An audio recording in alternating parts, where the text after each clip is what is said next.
નવસારીના દાંડી દરિયા કિનારે પૂનમની મોટી ભરતી દરમિયાન એક સંદિગ્ધ ટેન્કર તણાઈ આવ્યું છે। સ્થાનિક રહીશોએ આ અંગે જલાલપુર પોલીસને જાણ કરતા પોલીસ કાફલો તાત્કાલિક ઘટના સ્થળે પહોંચ્યો હતો।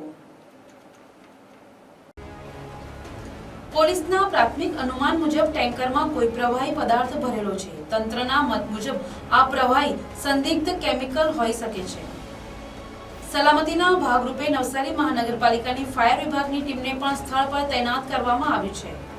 આ ઘટના વધુ ચિંતાજનક એટલા માટે છે કેમ કે આ પહેલા ગુજરાતના પોરબંદર, મુન્દ્રા, દ્વારકા, મીઠાપુર અને માંડવી સહિતના દરિયા કિનારે પણ આવા જ પ્રકારના ટેન્કર મળી આવ્યા છે।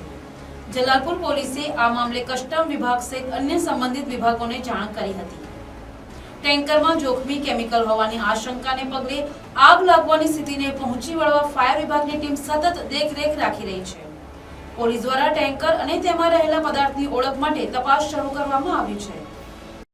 અમને 12:30ના અરસામાં મામલતદાર શ્રી જલાલપુર દ્વારા જણાવવામાં આવ્યું કે અહીંયા કોઈ સંદિગ્ધ કન્ટેનર દાંડી દરિયા કિનારે મળી આવેલ છે। તો સેફ્ટી પર્પસ મુજબ ફાયરની ટીમ લઈ અને અમે ઘટના સ્થળ ઉપર પહોંચેલા છીએ અને ફર્ધર તપાસ ચાલુ છે। Bureau report NTC news Navsari.